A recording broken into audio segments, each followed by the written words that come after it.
Good evening, everyone. My name is Kunal. I'm an independent consultant. I'm presently consulting at Wells Fargo Bank. In the recent past, I have contributed to Google Code.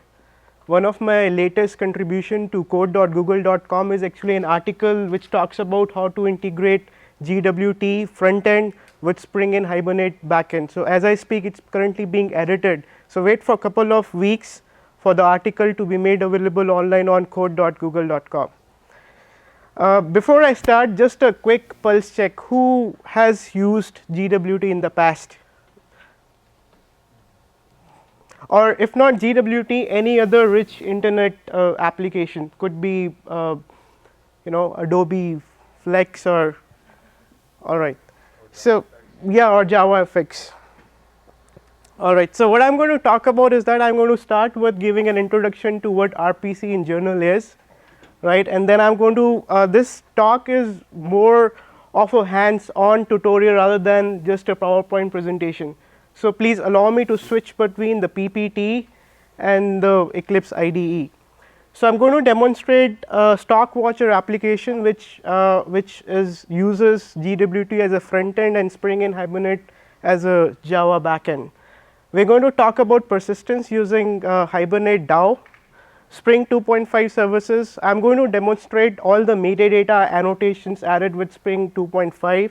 Then I'm going to talk about Hibernate validator. It's an extension of the Hibernate framework so that you could annotate the DAO classes, the domain classes, sorry, and then you could validate from the front end. Then I'm going to talk about unit testing. We're going to unit test the domain classes. We're going to unit test the DAO layer.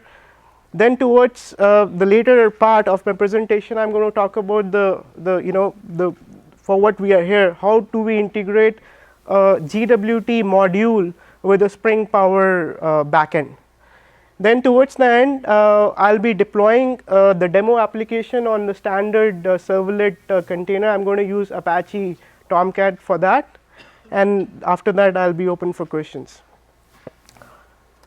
Okay, before I jump into my talk, I just wanted to define the scope for this talk. When you talk about connecting a front end with the back end, we have a lot of options available within the GWT space. If your backend is Java based, then the most natural fit is RPC. I'm not going to talk, this talk is restricted only to RPC. Other option could be you could connect a GWT front end with JSON. So that's beyond the scope of my talk. Secondly, because the moment we hear about Spring, we know that Spring is like it has a lot of packages available. You could use it in the presentation tier, you could use Spring in the business tier, and then you could connect Spring with, you can use template mechanism, you could connect Spring with any ORM. So an obvious question comes to our mind is that how about connecting the GWT and Spring MVC? Now that's again beyond the scope of my talk. Reason for that is you could very well write a Spring module as a view class. You could leverage from the dispatcher servlet. So you can have something like a request comes in, it goes to a dispatcher servlet consults a mapping which picks up at the runtime, it picks up a controller, sends back a model and a view basically picks up a JSP page to be rendered. So a view resolver could very well pick up a GWT module. So if you're coming from that perspective, that is it possible to integrate GWT with Spring MVC? The answer is yes. But what I'm going to talk today is specifically that the front end is going to be GWT module classes, and the business logic would reside inside a Spring powered beans, and for database access we're going to develop the DAO classes. Okay, now this is what it boils down to. When we talk about integrating a presentation with a Java based backend, what we are interested is that exchanging POJOs across the wire, serializable plain old Java objects which could be sent across the wire back and forth. Now one obvious question would be that how about servlets? same thing could have been done using servlets. You can just extend generic servlet, HTTP servlet, write a do get, do post. But the real problem coding with servlets is that there's a lot of boilerplate you still need to write. You need to write a do get, do post. You need to accept a HTTP servlet request and a response. A servlet do get or a do post method returns a void. You need to do all that heavy lifting. It would be really nice if your presentation can directly call POJO classes instead of using the traditional mechanism of calling servlets. Now think about it, like even if you write servlets, you are leveraging from an already existing API. You are extending from a class and you are overriding certain methods. So that is what tight coupling is all about. So what we are going to see today is that we'll write a presentation GWT presentation module which would talk to a Spring Power backend which will not extend from any parent class. It will be just a POJO class, and a Spring presentation view would just call methods on the POJO class, passing Java objects and fetching those Java objects back, POJO objects. So I guess I've talked a lot about what these bullet points are about. That you write JavaScript. We all know that's a proven fact that with GWT you don't have to write a single line of Ajax code. It makes user experience a lot easier. You don't have to really bother about the end client. GWT can give you a lot of combinations. Let's say for example, if your target client, you're targeting 3 browsers and you're supporting 3 languages, then GWT would hand over 9 artifacts to the user, 1 artifact for each combination, right? So going further down, I have copied this picture from the code.google.com. This is how as of now we write the RPC procedures using the existing Google API. So essentially what you need to do is that your service modules are nothing but an extension of a parent servlet. So as you can see here, let's say for example you write your service implementation and it extends from a parent service class, right? And then you need to write 2 interfaces. The first interface is a synchronous interface. That interface is a pivotal element which determines what all methods a client can call on a remote service. In addition to that, you need to also write an asynchronous interface. The reason for writing asynchronous interface is because all the GWT supports asynchronous callbacks. It doesn't really support synchronous callbacks. Reason for that is simply because of the fact that GWT is a cross compiler. It compiles your Java code into JavaScript, and most JavaScript engines are single threaded. So if from a JavaScript engine you call a synchronous method, it's going to freeze your app, and if that method takes a longer time, it's going to freeze your web browser. So GWT as of now doesn't really support synchronous method calls. All methods would be asynchronous. So in addition to writing the service class, you end up writing 2 interfaces, and then GWT is going to create a proxy which eventually calls methods running on the JVM. So whatever is towards this side, it gets translated into JavaScript which executes within a web browser. All across your server side, it's your Java code which runs on traditional JVM. Now the drawback here is again that the service is essentially a servlet based service. Given the fact that you write a service class which extends from remote service servlet, you don't have to override do get or do post method, but still there is a strong coupling there. What we are going to do in this talk is that we are going to replace this, wherein our service is not going to extend from any parent class. It's going to be a simple POJO Spring powered service. Okay, who has used the stockwatcher application? This is a tutorial sample app available on Google Code. All right, before I really start talking about the code snippet, let me show you this app running in Internet Explorer. So this is a very simple stockwatcher application. It provides you basic capabilities of adding a fictitious stock symbol, deleting a stock symbol, then it shows you the last time it got it made a call to the server. So let's say if we add, I can add more stock symbols. It goes all the way to a Spring service which calls Hibernate DAO, gets inserted into a database. So that's the application that I'm going to demonstrate today. So you can add stock symbols, you could remove stock symbols from the UI. All right. So this slide talks about different layers for this app. Now this is very similar to any traditional J2EE or the Java EE architecture. We have the presentation tier.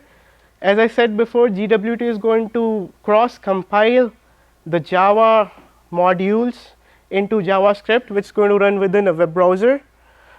Then we're going to use Spring 2.5 to write, we're going to annotate service classes. Then we're going to annotate the DAO classes using stereotype annotations.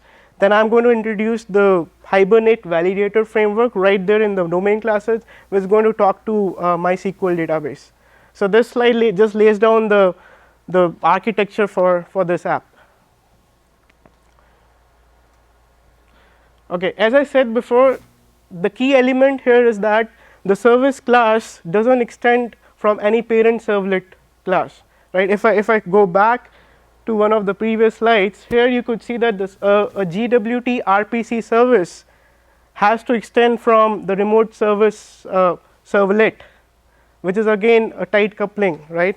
We are going to replace that, wherein our service is going to be just a simple POJO. It doesn't have to extend any parent class, or it doesn't have to implement any super interface, except that we'll write our own business interface, right?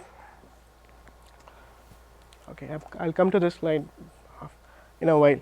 So before I kind of jump into the code, let me show you a quick view of the packages that are created when you create a basic GWT application using Eclipse plugin. It gives you fundamentally 3 folders. One is a peculiar SRC folder where your source code resides. Then it hands over a test folder wherein your test JUnit classes would reside, where you essentially want to test the domain classes and the DAO classes outside Tomcat or outside any container. You want to do out of container testing. The third folder it gives you is a var folder. This is like a very peculiar servlet var directory. Will have webinf directory, which is the private directory, and all public resources would reside outside the webinf directory. So the first step that you do is that you go to Eclipse, create a project. It creates a folder structure like this, and it hands over 3 key files to a developer. The first file it makes available to a developer is called your GWT XML artifact. So this is how a GWT XML artifact looks like. In this artifact, we essentially define 2 key components. The first is, we say that this is a GWT module and it's an extension of a parent module. So basic functionality for a GWT project is available in the user module. So you say that my module is an extension of the user module. Going forward, the next key component that this XML artifact defines is called an entry point class. An entry point class is like, think of it like a dispatcher servlet. Whenever the request comes in, an entry point class is called, and this class essentially has a method called onModuleLoad. So this method is responsible for rendering the UI components for that web app. So that's the first file that is available. Going forward, the second file, I'm going to talk more about this code in a while, is called the entry point. Now this entry point class is referred from the XML. Sorry, it's this XML. It makes an entry point class available to a developer, and this is the onModuleLoad method. So this is a starting point of the web page, right? Now for a GWT application, it is a mandatory requirement to have an entry point class. Now what happens if you don't define an entry point class? That means your module is not capable of being rendered in a web browser. Somebody else has to extend from your module and provide an entry point class. Going forward, the third key component that GWT makes available to a developer is called a host page. A host page is like a welcome page for a J2E app, and this page acts as a placeholder which is referred from the entry point class. So, if I will take you draw your attention to the most important key part of this host page. It has a div tag, and I am just defining a placeholder. So, host page defines a placeholder, call comes, it goes to the entry point class, goes to the on module load method. From the on module mode method, I am going to put something or assign a panel to this placeholder. Okay, let us see that.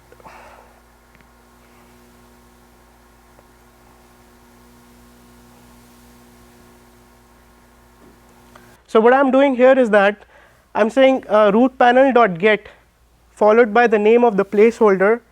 It picks up this placeholder from the HTML page and substitute that placeholder with a vertical panel.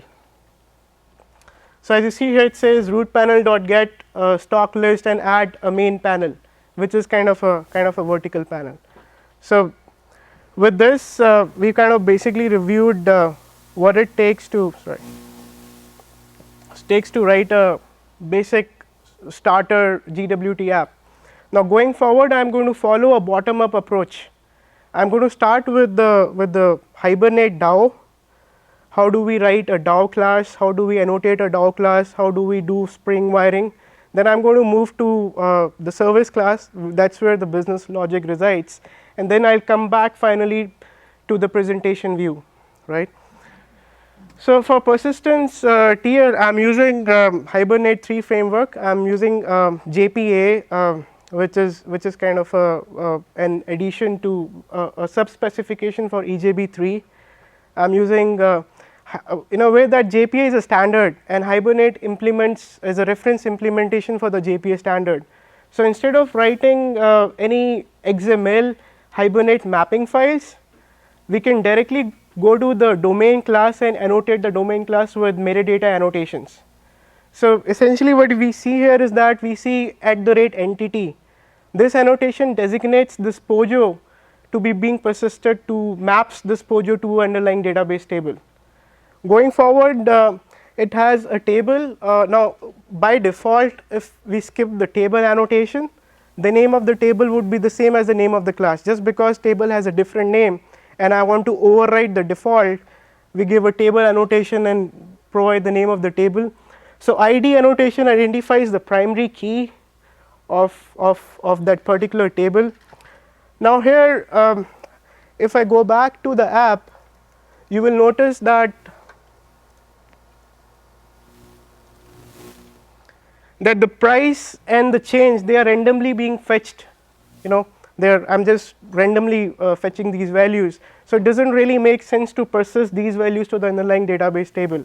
So, for the same reason, they are annotated with @transient, and just to make sure that they are not being persisted to the underlying database table. Now, going forward, we have done the basic job of writing a POJO, annotating the POJO. We have skipped writing Hibernate mapping file. The next step would be to define a DAO implementation class.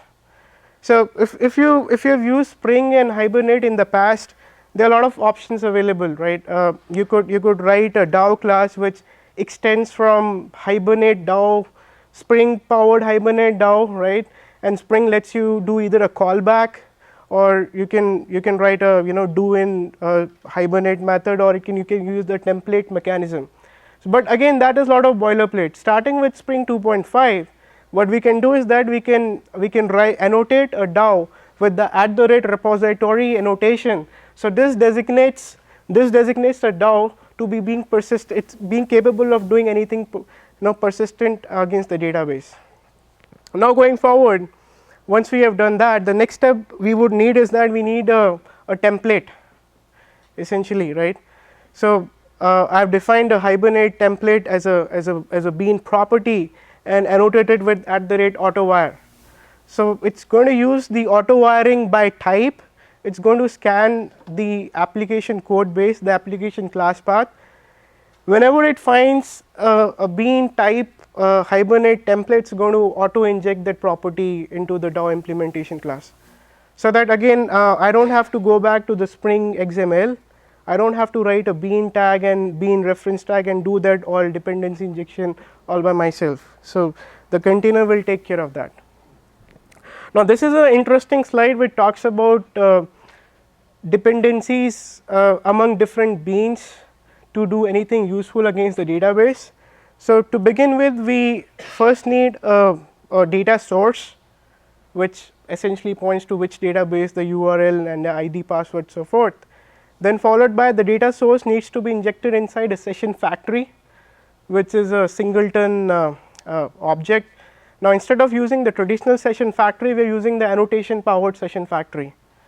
Now the session factory bean further needs to be injected inside the Hibernate template, which will which is like facade, and it's if you use a Hibernate template, you don't have to worry about doing petty jobs like starting a session, closing, getting a transaction, stuff like that. So the Hibernate template further is injected inside a DAO implementation class, which would eventually be injected inside a service implementation class. So this is how beans are interwired. So let me take you to the Spring XML just to make it more clear.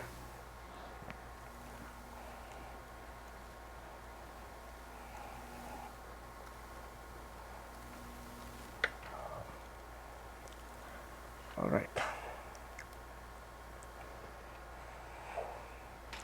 So I start by defining a data source for my app. Now data source has would point out to the driver, the database driver, the URL and the password. Now for a professional app, it doesn't really make sense to put everything in clear text. Rather, all these properties would be retrieved from a property resource bundle. So I'm to begin with, I'm configuring a property configurer. This points to an artifact wherein we provide which database to connect and the database connection strings. So once we have loaded the data source, the next step is that a data source needs to be injected inside an annotation based session factory. So you'll see that here I'm just using typical bean injection. Once it goes inside a session factory needs to go inside a template, right? And finally the template would you can see that happening here. That's the only XML we need to write. Beyond this point, once a template is being provided by the container, you don't have to really do any XML code here. Automatically the template would be injected into the DAO implementation class. So if I go back to my DAO class, it's a very simple DAO which implements from a business DAO class here, DAO interface here, and then it has an auto wired property. It looks for a bean whose type is Hibernate template. So automatically the container loads the Spring application context, tries to do an auto wire by type and populates the Hibernate template. We need to just unit test the DAO implementation class. So for writing a unit test, I have a JUnit4 test class available here.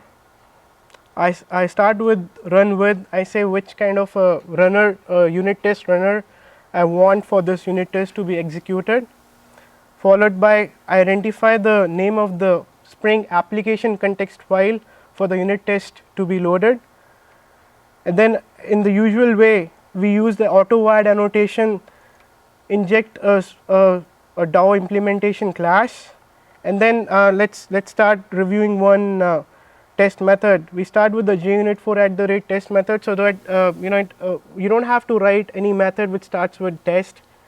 Just put this annotation before any method, and it's going to run as a test method. So I instantiate a POJO object, just a simple POJO object. We say hibernate DAO.save or update this POJO object. We get that object back from the DAO call, and then we usually run some assert statements, and finally for housekeeping operation we delete that POJO object from the database. So let's quickly pull the HTML report.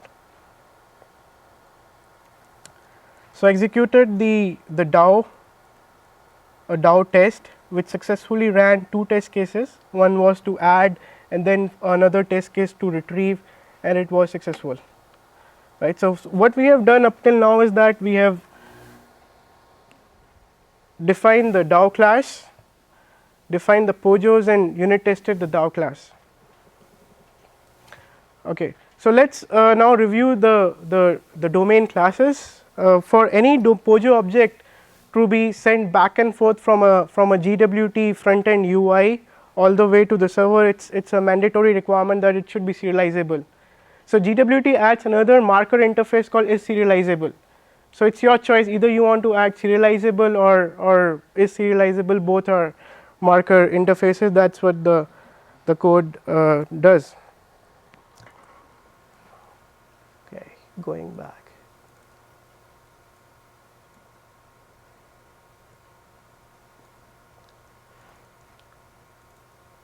So that's my POJO bean. It implements the serializable marker interface, and we already discussed the @entity annotation, @table annotation, give the name of the underlying database table, the primary key column, and other properties which are not mapped to a database column. Okay. So next step would be to start reviewing the Spring service. So as I said before, the key part of this application is that we want to avoid any dependency on the servlet, the remote, the GWT provided servlet. So we'll write a simple Spring interface and write a implementation for that service interface, and we'll mark it with @service annotation. So once it's marked with stereotype @service, this essentially identifies that this is where the business logic resides. Once that is done, next thing we need to worry about demarcating the transactions, right? Because client is going to call the service. That's where we want to start, or start a new transaction and join an existing running transaction. So the Spring framework doesn't really provide a transaction manager out of the box. You have to rely on the underlying platform. It could be Hibernate transaction manager, or it could be JTA transaction manager. For this app, because we are using Hibernate for persisting the stock prices, we are going to use a Hibernate transaction manager. The interesting thing is that unlike traditional older Spring apps, you don't have to really define a transaction proxy factory bean in the Spring XML. You can just declaratively add @transactional annotation to the service class. By adding this annotation before the service class, every method becomes transactional. The default transaction behavior would be propagation required. So that's what this code does. It adds this annotation and provides a hint to the Hibernate engine saying that read only equal to true, because Hibernate comes with a nice jazzy feature called automatic dirty checking. You've heard of this feature? What does it do? So it's like it's within your JVM. If you make a change to a POJO object which is being mapped to underlying database table, you call any setter method, it's going to fire an update query. So just because we know that most of the operations here they have to do with reading a stock symbol, we provide this hint to the Hibernate engine saying that read only equal to true, just for the app to give better performance. Now this annotation, once it's applied to the class, it's going to be applicable to every method. Now we have seen that we have a method which is the write method. It's going to write, or it's going to insert a stock symbol into the underlying database table. So by default, the read only annotation would apply there as well. That is what we do not want. So, you can override annotation transaction behavior, you could drill down to a method and override the transaction behavior. So, that is what this piece of code does. When we make a call to the save or update method, it says it overrides a transaction behavior which says read only equal to false. That is, just turn off the read only hint to the Hibernate engine. Okay, let's review the service layer.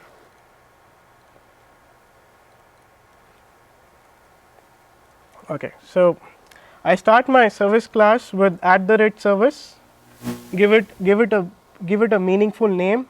It's pretty similar to writing a bean ID equal to some name. So, instead of here the ID of this bean is the string literal that you provide with the @service annotation. We start the transaction boundary with again declaratively specifying a transaction annotation. Okay. And this Spring service implements a business service, right. So, it is not extending from a parent, from an API parent class, it is not extending from the GWT powered servlet. Then what we need next is that we need a service to call a DAO, much similar to like a session bean would need an entity bean to do anything useful against a database. So, again I am using the auto wiring by type feature. It is going to scan the application class path, it is going to look for this particular DAO. In case if there are multiple instances of this DAO, this call is going to fail. In that case, you can write another annotation by the name of qualifier.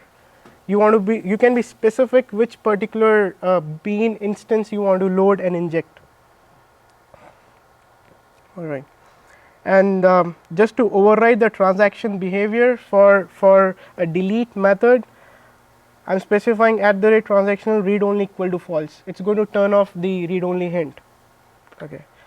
So, let us start reviewing again the dependencies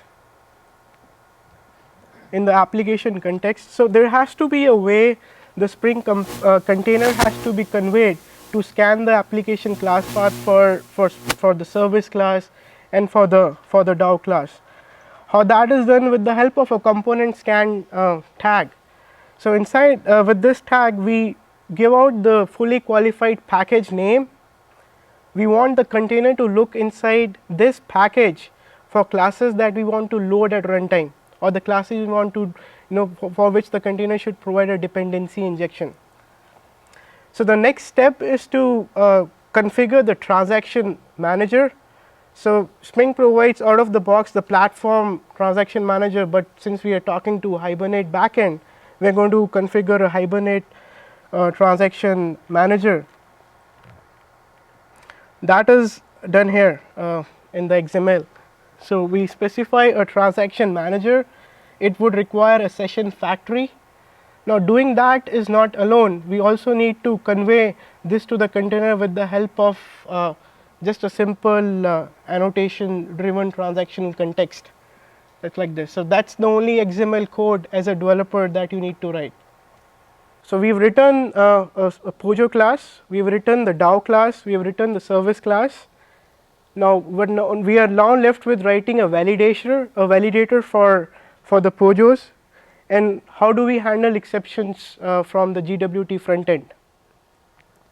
Now, while we work with the app, lot of things could go wrong. Let us say if user tries to enter a special character, which is not really, which could not be a stock symbol, or let us say there is a delisted stock called ERR, which is again a delisted stock, user cannot really do that. So, these are certain common validation errors that we could catch from the front end. So, very broadly I am dividing the validations into two categories. One is a client side validation,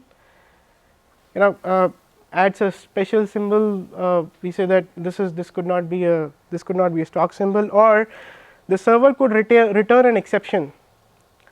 Now, with the existing stockwatcher application, if you download, it's being the validation logic is written in the module, but that's not really the best approach. What we are going to do is that we are going to use Hibernate validator. Hibernate validator mandates that any validation logic goes directly inside the DAO, the domain classes that you want to validate. Instead of segregating, instead of putting validation partly on the client, partly on the server, the best and the most ideal place to put validation is directly on the POJO classes that we actually want to validate. So, for this particular example, the POJO object that the application really deals with is the stock price.java. It's a simple POJO with getter and setter methods, private properties, and certain getter and setter methods. So, how do we use Hibernate validator and how do we annotate the POJO object for validation for implementing the validation logic?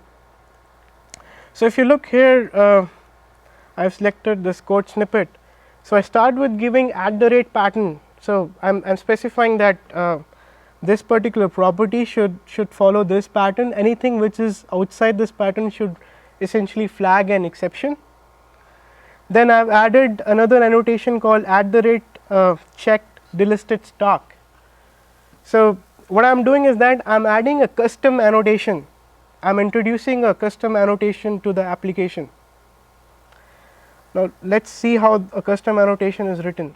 So, the business logic, it's pretty simple. If a user tries to add a stock symbol with ERR, with string literal ERR, that should propagate an exception. So, I have written a very simple custom annotation. So, the first step is to define an interface. So, I have defined an interface, and then if you look here, it says validated by. So, this identifies the implementation class which is going to be triggered by the container the moment it comes across that annotation. So, let us go inside the implementation class. It has two simple methods: initialize to do anything, it is like an init method to do anything before this annotation is executed, to do any heavy lifting, and isValid is the actual method which returns a boolean true or a false. True indicates that there is no error, it's a successful stock, it could be inserted, or a boolean false would indicate that this would let the server throw an exception.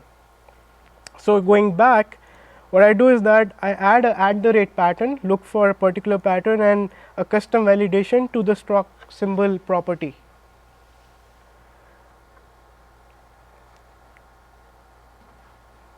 And let us review how does the server throws exceptions. So, when a user tries to add or update a stock symbol, so the call jumps to the call comes inside this method. So, which has a throws clause, it says throws stock validation exception, and this is a parent class. I can go to one slide here. So, I have defined a hierarchy of exceptions. So, I have defined a parent class by the name of stock validation exception and two subclasses. One is a delisted exception and a generic validation exception. So, a generic validation exception would be thrown if a stock symbol is a special character, and a delisted exception would be thrown when a user tries to enter ERR as a stock symbol, right. So, going back to the code, here we run through a for in kind of a loop. For that we do there is a set of validation constraint errors. It's a validator dot get validator dot validate the POJO object that we want the validator to start validating, right. And as a return value we retrieve a list of a set of validation violations, right. Now, how does the Spring service knows that it needs to validate something? Again, with the help of dependency injection. If I go in the code, there is @autowired validator factory annotation. So, the service needs a DAO to do anything with the database, anything useful against the database, and then it needs a validator factory to validate the POJO objects. Finally, when the call comes here, tries to fetch a set of validator errors if there are any.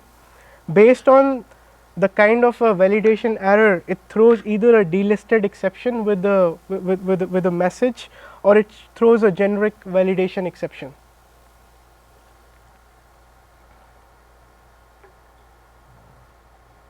Okay.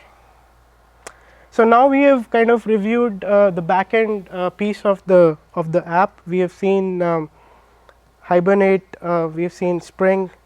Now let's start talking about, once we have written the backend, how do we write the front end and how do we integrate them together.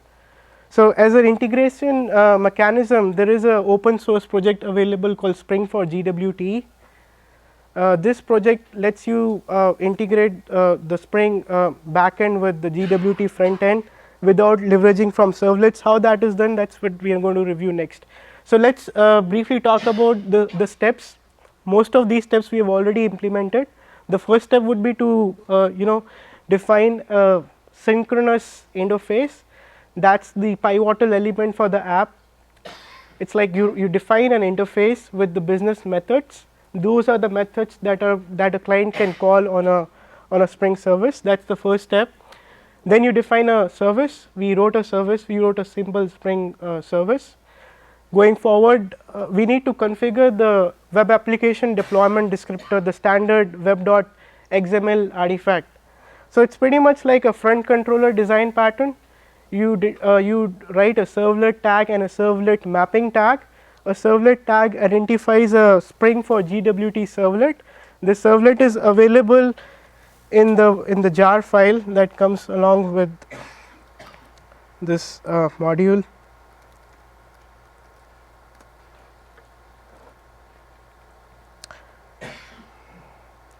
So I start by defining a servlet which identifies a Spring GWT remote service servlet, and I write a standard servlet mapping, kind of a front controller, that if so that's the relative path of the application. It starts with stockwatcher / stocks star. That means if any request which follows this URL pattern, let this servlet choose which Spring service to call, right. So let's say client makes a call using this relative path, stocks followed by anything.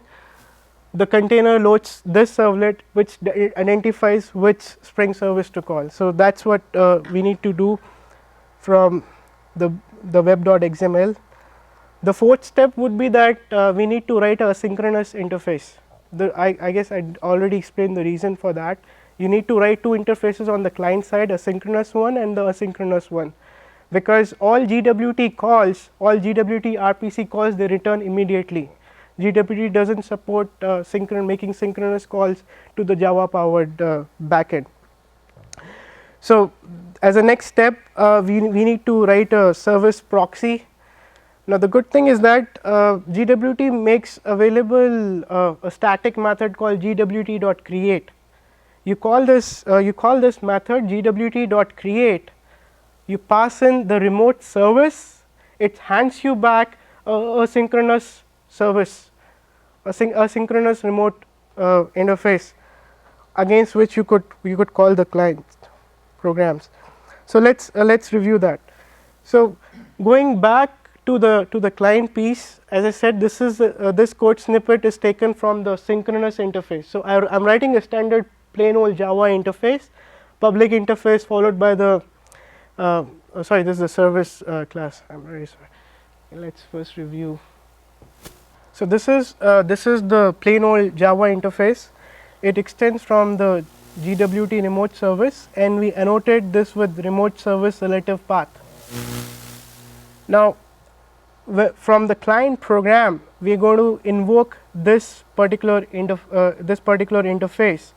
So the GWT container will try to look for a bean by this ID. Right, so let's look at the code just to make it more apparent. If you look at the highlighted code, I'm making a call to gwt.create, passing a synchronous interface. So when the call goes to that interface, it tries to load a bean with this ID. and we already define a Spring service which has this ID. So, if I go back to the Spring service, I define with this ID, right. So, from the front end, I say GWT dot create pass a remote interface. The container will go to that interface. This interface will have the name of the bean ID to be called. Going back to the front end piece. So, I define this interface, and let us say the first step, on module load is the starting point for a GWT application. What I want is that whenever the app gets loaded, I want to load all the stock symbols from the underlying database table. So, I call a private method called load stocks. Here I try to check if the interface has been created or not. Then this is particularly interesting, asynchronous callback. As I said that all GWT RPC calls are synchronous in nature, you need to provide a handler back to the client which is going to actually run when the call eventually returns from the server. So, if you look here, for the time being, I am calling a method on a asynchronous interface. So, let us review this asynchronous interface. So, we define a synchronous version, this is the asynchronous version. So, there are some standards that a developer needs to follow. The first standard is that you need to suffix the name of the asynchronous interface with something starting with the async. Whatever is the name of your remote interface, keep that name, just put this suffix to the name of the asynchronous interface, number one. Number two, because all calls are asynchronous in nature, so all methods inside an asynchronous interface should return a void. And the third thing that a developer needs to take care of is that there is an addition of an additional parameter to every RPC method. So, if I quickly go to the synchronous version just to make it more sense, let us say let us start review this method. We have a method called get prices which takes a symbol. Okay, let us I think we should start with this one. So, we have a method called get all stocks, right. So, this method does not take any parameter and it returns a list of stock prices. Now, how would be the asynchronous version for this method? So, it will return a void and it will have only one parameter, right, and the data type of that parameter will be a synchronous version. Look at this one, it returns a void, same name, plus it has a asynchronous callback with a list of stock prices. So, it is this method that we are calling from the on module load and a load stocks method. So, I call this method a synchronous version of the interface dot followed by the method name. So, the call immediately returns, but there has to be a handler to process the results once the call has come back from the server. That handler is defined here. So, it is like a asynchronous inner class. So, you start writing the handler, you say new asynchronous callback and then you start the anonymous inner class. So, you need to override two methods. So, there is a method called on failure and on success. As the name suggests, on success is called if the return was successful, that is there was no exception thrown by the server, and on failure is the call will jump inside on failure in case your server returned an exception. So, the parameter to that particular method is throwable, which is the ancestor superclass for every exception type, right. So, you need to provide these two methods. Inside on success, we do the basic client validation, client logic. So, what I want to do on success is that whenever the client comes, I want to go to the database, retrieve a list of stock symbols, add it to an array list and put that array list inside a panel, and put that panel, associate that panel with the flex table that is being rendered in the app, right. So, that is how the application works. So, this is just kind of a review of what we have seen in the code. You write a synchronous version of the interface, keep the name as it is, just add async, make sure that the method returns a void, and add an extra parameter to the method. And then this slide talks about why the calls are non-blocking, because most JavaScript engines, they are single threaded. So, in case you make the call return immediately and the server takes a longer time, it would appear as if the browser has frozen. So, just to make it improve the user experience, all calls return immediately, right. And this code snippet again talks about what I have already shown. How do you first create a remote interface, and these are the two callback methods.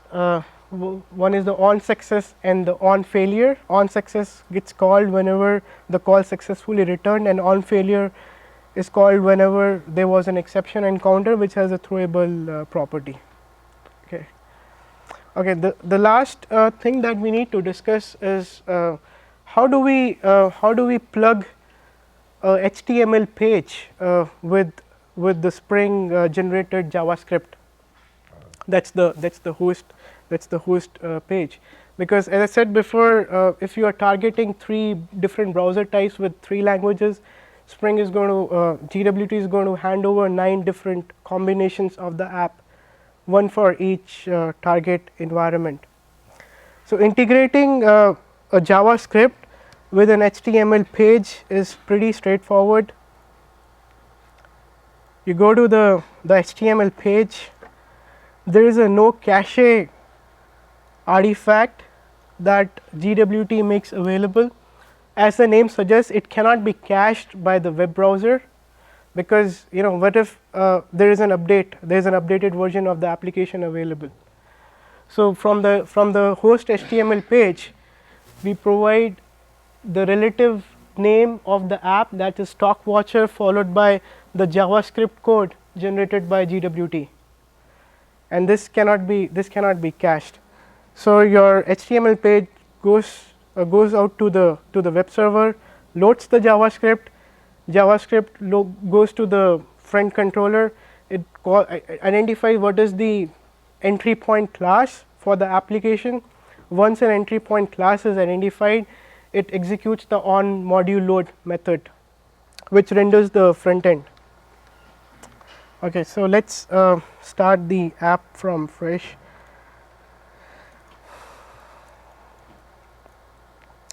So, having defined everything, having written the code,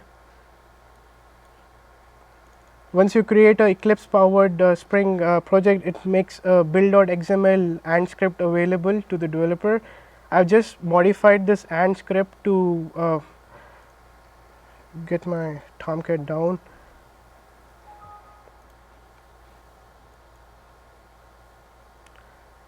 To a var target.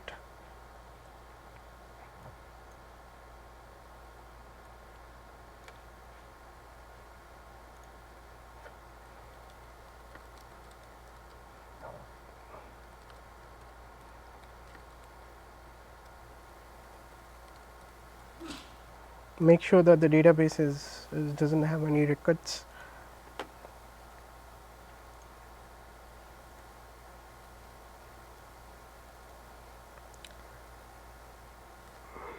Go to the container, web apps,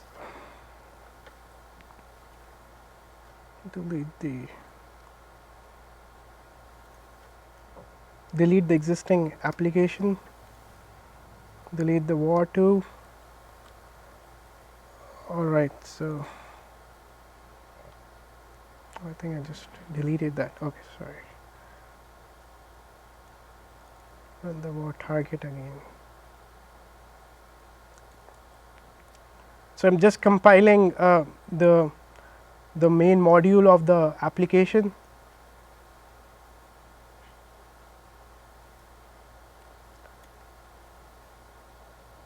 So, it is going to create 6 permutation. That is the default for supporting 6 different browser types.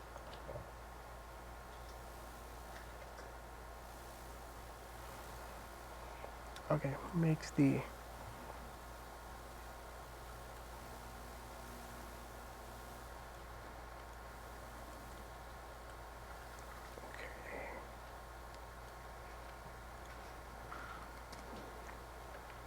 start the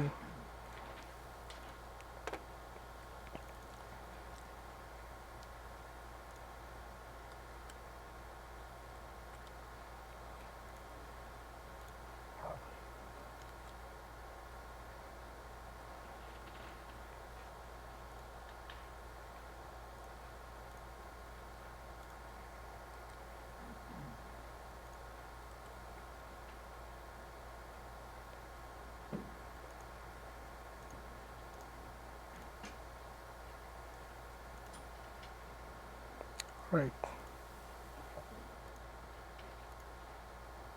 Okay, so you can add stock symbols.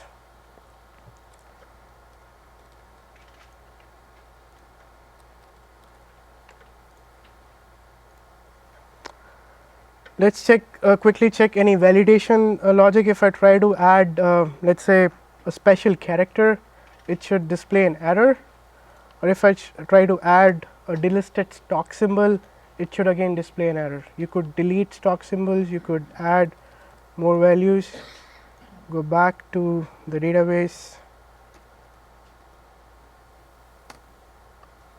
check the values there, and it's being updated after every 5 seconds.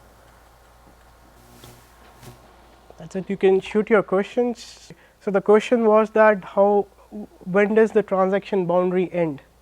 Do we need to write an annotation? So by default, the transaction boundary ends when the method call returns.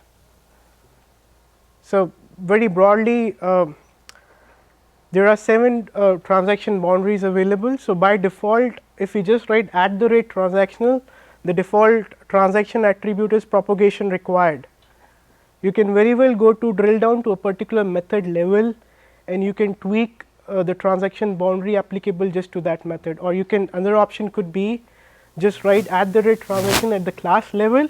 Every method by default will have that transaction attribute. So the question was that is there a way the container or a plugin which could auto generate the asynchronous interface? That's a good question. As of now, I don't think that if there is a plugin available out in the market which could do, but if you are just using the standard Eclipse IDE, it's yes, it's boilerplate. You need to do all that stuff by yourself. As I said, yeah, because you need to add an additional parameter, make sure that the method returns a void, an additional parameter for the asynchronous version. Okay, so yeah, that's a good question. The question is, what if existing projects are using Spring Web MVC and they want to use GWT just for the view part? They are pretty happy with Spring provides a very mature controller component. So they want to keep using the controller component. They just want to use GWT module to replace JSP view. So to answer that, there are view renderers available for GWT, view resolvers. Like there are view resolvers available for different view engines. Could be JSP or could be something else. So there is an open source project. I don't recall the name. I guess it's part of GWT for Spring, which has a view resolver we could just pick up a GWT module.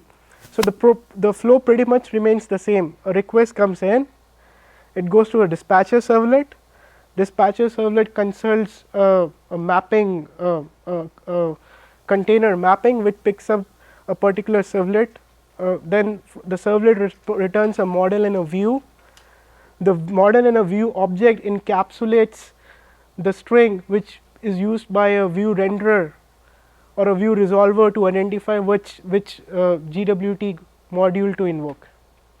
So to answer that, yes, it's called GWT for Spring, which has this view resolver available, which could just pick up a Spring GWT module and call its on module load method.